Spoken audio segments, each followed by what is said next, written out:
बड़ी खबर आपको बताएं, नेपाल में बाढ़ के बाद मौत का आंकड़ा बढ़ गया है। 160 लोगों की मौत की पुष्टि हो गई है। 1000 लोगों के बहने की खबर है। 750 लोग अब भी लापता हैं। लापता लोगों में 133 भारतीय शामिल हैं।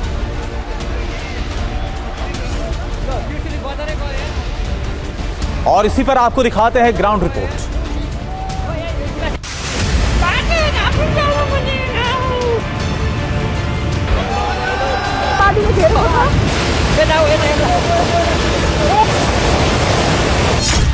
नेपाल में मौत का सैलाब, मची चीख पुकार। पीछे पीछे सैलाब, आगे जिंदगी बचाने की जंग। बर्बादी की तस्वीरें, नेपाल में मौत की चीखें।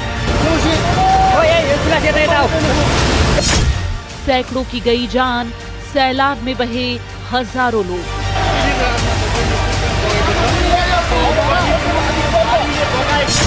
कुदरत का विनाश लीला, उजड़ गया नेपाल।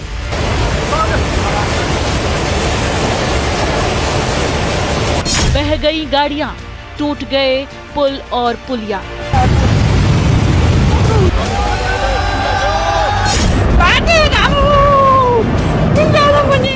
नेपाल के पहाड़ी इलाके से आया ये सैलाब अपने साथ सब कुछ बहा ले गया। इस भयावह तस्वीर को जिसने भी देखा वो कांप उठा। मौत के इस मंजर को जिसने भी देखा, चीख पुकार मच गई। लोग जिंदगी बचाने के लिए भागने लगे। जिंदगी की दौड़ में कुछ भाग गए तो कुछ पीछे रह गए। इस तस्वीर को देखिए, ये चीन नेपाल सीमा को जोड़ने वाले पोर्ट की सफेद इमारत है। ये 8 से 10 मंजिला ऊंची इमारत है, लेकिन इसके पीछे से जो भयानक सैलाब आ रहा है वो डरावना है। लोगों को सैलाब की आहट मिल चुकी थी। पल भर में ही यहाँ अफरा तफरी मच गई। लोग जिंदगी बचाने के लिए भागने लगे। देखते ही देखते ये पूरी बिल्डिंग जमींदोज हो गई। बड़े बड़े पत्थर हवा में उड़ते दिखाई देने लगे। मौत का सन्नाटा छा गया। न जाने कितने लोग इस कुदरत की शिकार हो गए। नेपाल में हुई तबाही की इस तस्वीर को देखिए। नेपाल के साथ लगती सीमा के तिब्बत वाले हिस्से का वीडियो है। ये किसी बस अड्डे की तस्वीर है। आसपास कई इमारतें हैं। यहाँ भी जिंदगी बचाने की रेस लगी है, लेकिन सैलाब इनका पीछा कर रहा है। लोग आगे आगे भाग रहे हैं। पीछे सैलाब इनकी जिंदगी की सांसें छीनने पर आमादा है। कुदरत के क्रोध के आगे इंसान बेबस नजर आ रहा है। कुछ मिनटों में ही सैलाब ने सब कुछ खत्म कर दिया।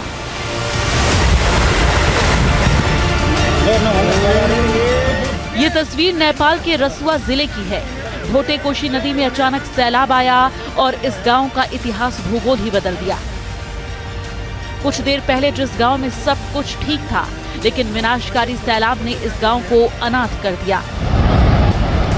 मकान, दुकान, गाड़ियां सब सैलाब में बह गए। आप तस्वीरों में देख सकते हैं, सैलाब को देखते ही लोग सुरक्षित जगहों पर भाग रहे हैं।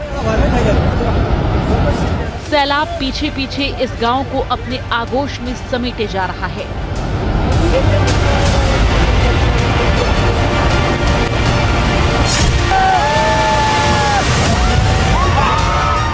रसुआ जिले की एक और तस्वीर को देखिए, जहां 2 पहाड़ियों को जोड़ने वाला ये ब्रिज सैलाब में तिनके की तरह बहता चला गया। पल भर में ये पुल बीच से ही टूट गया।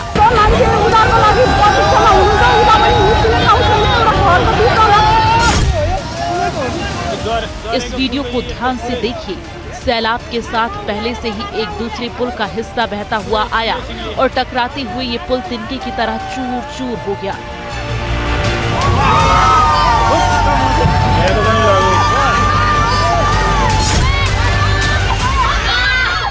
ये एक हाइड्रो पावर प्रोजेक्ट की तस्वीर है।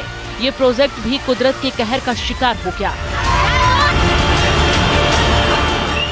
सैलाब ने इस प्रोजेक्ट को तबाह कर दिया। अचानक आई बाढ़ से 216 मेगावाट क्षमता वाला अपर त्रिशूली वन जल विद्युत परियोजना का बांध पानी के तेज बहाव में टूट गया। इससे इस प्रोजेक्ट को भारी नुकसान हुआ है। बताया जा रहा है सैलाब में 13 और हाइड्रो पावर प्रोजेक्ट को क्षति पहुंची है। इसके बाद से नेपाल में बिजली आपूर्ति ठप है। पुल टूटने की इस तस्वीर को देखिए, जहां विनाशकारी सैलाब ने इस पुल को ध्वस्त कर दिया। ये पूरा पुल पानी के तेज बहाव में टुकड़े टुकड़े होकर तैर रहा है। तस्वीर में आप देख सकते हैं, चारों तरफ घर बने हुए हैं, पहाड़ हैं। इस इलाके में अच्छे खासे लोग रहते थे। सैलाब आने के बाद यहाँ सब कुछ तबाह हो चुका है।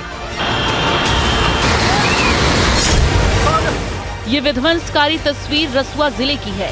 सैलाब से यहाँ सबसे ज्यादा तबाही हुई है। देख सकते हैं कि पल भर में इमारतें जमींदोज हो गई हैं। ये इलाका तिब्बत से लगा है। चीन के साथ नेपाल के मुख्य व्यापार मार्ग पर पड़ता है। निचले इलाकों में स्थिति बिगड़ने के बाद कई जिलों में हाई अलर्ट जारी किया गया है। नेपाल से रोंगटे खड़े करने वाली कई तस्वीरें आई हैं। इस विनाशकारी सैलाब ने सैकड़ों लोगों की जिंदगी छीन ली। सैकड़ों लोग लापता हैं। मलबे में जिंदा लोगों की तलाश जारी है। हजारों गाड़ियां, मकान सब सैलाब में बह गए। कुदरत के क्रोध से नेपाल कराह रहा है। राहत और बचाव कार्य जारी है। कुदरत के आगे सब लाचार हैं। नेपाल से आकाश वत्स के साथ कैमरामैन मुनीश, TV9 भारतवर्ष।